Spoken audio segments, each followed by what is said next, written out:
আসসালামু আলাইকুম guys, welcome back to our mini blog. তো কালকের ব্লগটাতে দেখেছিলে তোমরা যে আমরা এখানে কিন্তু সার দিয়েছিলাম। তো সেই সার দেওয়ার পাশাপাশি কিন্তু আজকে কিন্তু আমরা বীজ দিব। তো এখানে দেখতে পাচ্ছেন দুইটা গুল আর সাম আর থিওবি। তো সাম দেওয়ার কারণ হচ্ছে যাতে পোকামাকড় না আসে, আর থিওবিট দেওয়ার যেটা হলো একটা ভিটামিন, আর গুলটা দিলে কিন্তু পোকামাকড় দূরে থাকে। তো এখানে দেখতে পাচ্ছেন আসমল কিন্তু এই বোতলটাতে পানি ভরবে, তো সেই কিছু পাচ্ছে না। তো এখানে দেখতে পাচ্ছেন বুদ্ধি, তো বাঙালির বুদ্ধি বলতেই হবে।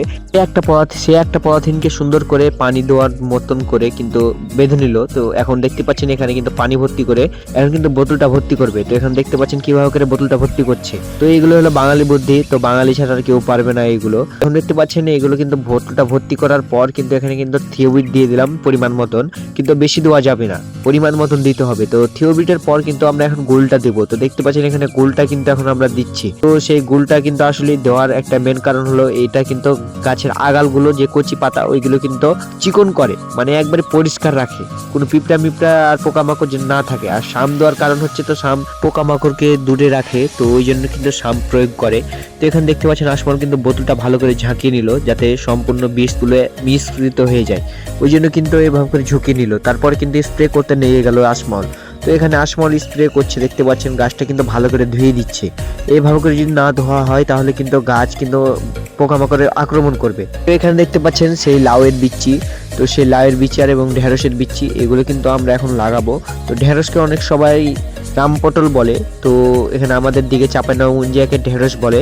তো এখানে দেখতে পাচ্ছেন বীজ, তো এই বীজগুলোতে অনেক রকম কিন্তু কেমিক্যাল দিয়ে কিন্তু এরকম করে সংরক্ষণ করা হয়েছে। এই কেমিক্যাল না দিলে কিন্তু বীজগুলো ভালো করে হবে না। তো এখানে দেখতে পাচ্ছেন এগুলো হলো রামপটল বা ঢেঁড়সের বীজ। তো এখানে দেখতে পাচ্ছেন এগুলো কিন্তু আমি রোপণ করব। তো এখানে দেখতে পাচ্ছেন দাউলি দিয়ে সুন্দর করে করে খুঁড়ে নেওয়ার পর কিন্তু ছোট ছোট করে কিন্তু খুঁড়তে হবে, অত বেশি কিন্তু গভীর করতে হবে না। গভীর যদি বেশি করেন তাহলে কিন্তু গাছ অনেক হবে কিন্তু অনেক দেরিতে। ওই জন্য কিন্তু একবারই ওপরে একবারই এক আঙ্গুলের গিরার সমান, তো ওই গিরার সমান করে লাগিয়ে দিতে হবে। তো এখানে দেখতে পাচ্ছেন উপরে হালকা হালকা করে কিন্তু মাটি দিয়ে দিতে হবে। এটা কিন্তু চাপার দরকার নাই, চাপলে কিন্তু হবে না। তো এখন এক দাউলি করে কিন্তু গাছটা রোপণ করছি।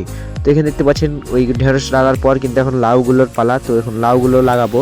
তো এখানে দেখতে পাচ্ছেন লাউগুলো, তো এই লাউগুলোর বীজ কিন্তু এখন বের করছি। তো এখানে দেখতে পাচ্ছেন বীজ, তো যে কোনো কিছু রোপণ করার মেন ইটা হচ্ছে কিন্তু বীজ যদি ভালো না হয় তাহলে কিন্তু ফসল ভালো হবে না। ওই জন্য কিন্তু বীজটা ভালো মানে আপনাকে সিলেক্ট করতে হবে। ওই জন্য কিন্তু দেখতে পাচ্ছেন এখানে ভালো বীজ নিয়ে এসেছি আমরা। তো এখন দেখতে পাচ্ছেন এগুলো রোপণ করছি।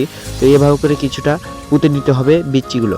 তো এখানে দেখতে পাচ্ছেন এগুলো হলো লাউয়ের বিচি, তো এইগুলো গোল লাউ যেগুলোকে বলে। তো বীজগুলো আমরা লাগিয়ে নিলাম। আশা করি তোমাদের ভিডিওটা ভালো লেগেছে। ভালো লাগলে অবশ্যই চ্যানেলটাকে ফলো এবং ভিডিওটা শেয়ার করে দিবে। দেখা হবে পরের ব্লগে।